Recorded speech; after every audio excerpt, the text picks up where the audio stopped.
Greed is as old as humanity itself. From the earliest pages of history, we see it woven into the human condition. Kings hoarding gold while their people starved.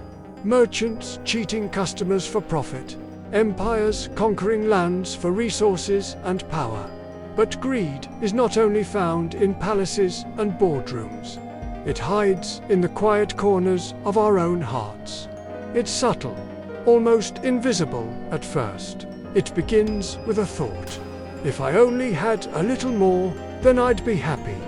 But that little more is never enough. And before long, what once seemed like ambition becomes an endless hunger, eating away at our joy and leaving us restless. The Bible does not shy away from confronting greed. In Luke 12:15, Jesus says, "Watch out, be on your guard against all kinds of greed." Life does not consist in an abundance of possessions. This is a piercing truth, especially in our modern world.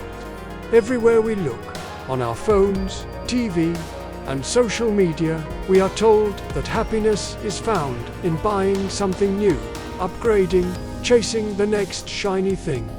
Yet Jesus tells us the opposite. Life is not about things. It's about something deeper, something eternal. The destructive power of greed is seen in the story of Judas. Judas walked with Jesus, saw the miracles, heard the teachings, experienced love in its purest form. And yet, for 30 pieces of silver, he betrayed the Son of God.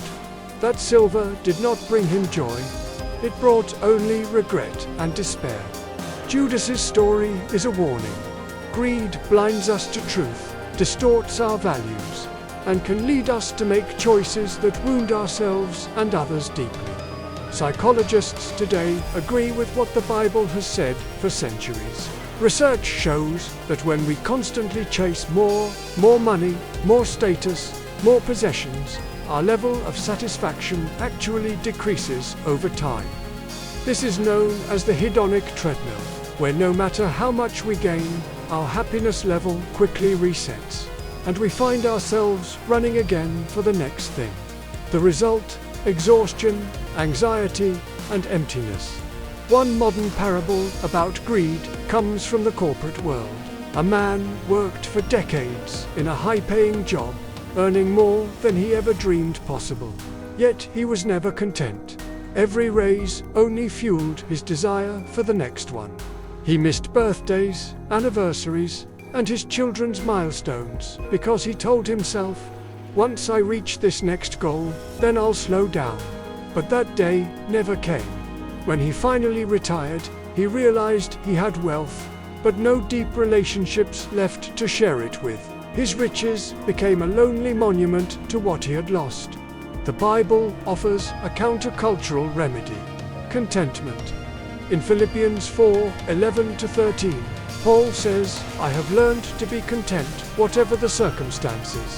I can do all this through him who gives me strength." Contentment is not about giving up on ambition.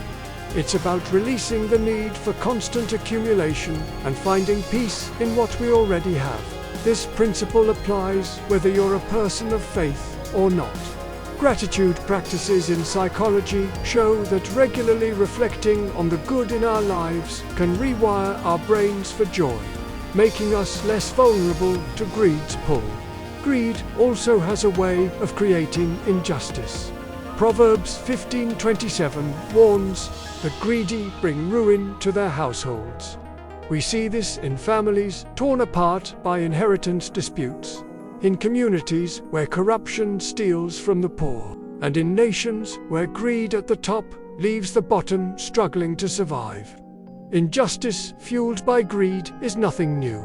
In the Old Testament, the prophet Amos cried out against those who trample on the poor and take from them levies of grain. These warnings remain painfully relevant today. But here's the hope: greed can be overcome. One of the most powerful antidotes is generosity. When we give, we loosen greed's grip on our hearts. Proverbs 11:25 promises, "A generous person will prosper. Whoever refreshes others will be refreshed." and science agrees. Studies show that giving our time, resources, or skills boosts our well-being and strengthens our sense of purpose. Generosity doesn't always mean money. It might be sharing your time with someone who's lonely, offering your skills to help a friend, or simply being present for those you love. Every generous act is a direct challenge to greed's whisper that says, you need to keep more for yourself. When we give, we affirm that life is not about hoarding, it's about connecting. There's also wisdom in practicing limits. In a world of endless temptation, setting boundaries for ourselves is a form of self-defense. It could mean setting a spending cap for non-essential items, deliberately living below your means, or dedicating time to non-material pursuits like volunteering, learning, or creating. Jesus modeled simplicity in his life, owning very little yet living richly in purpose and relationships. Let's be honest, greed can be sneaky.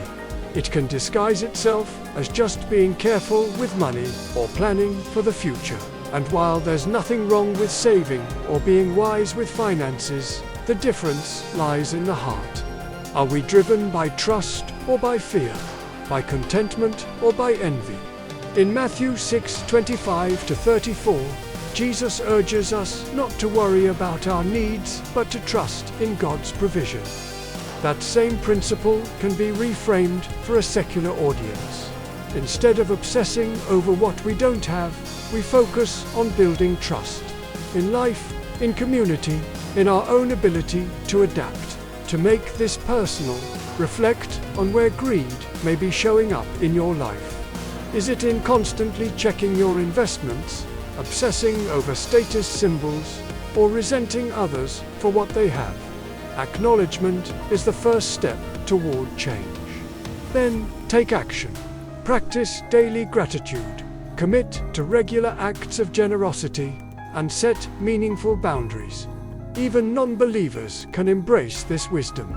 Imagine a world where businesses valued people over profit, where families taught children the joy of giving, where communities rallied around generosity instead of competition. It's possible, but it starts with individuals like you and me choosing a different path. The truth is, greed promises satisfaction but delivers emptiness. It tells us we're one purchase away from happiness, one promotion away from peace. But it never keeps that promise. Only when we step off greed's treadmill and embrace contentment, gratitude, and generosity do we discover the joy we've been searching for.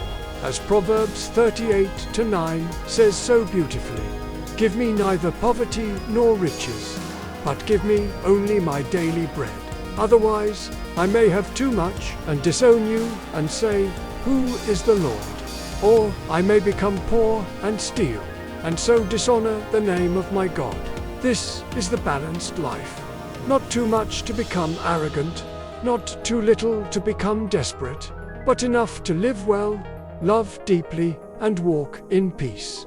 If you take anything from this message, let it be this: possessions fade, wealth can vanish, but the legacy of generosity, love, and integrity lasts forever. Choose to live for what endures. Continue the journey with us as we explore and break down other deadly sins and what you can do to avoid their traps. Like, share, and subscribe. Spread the good word. And as always, God bless.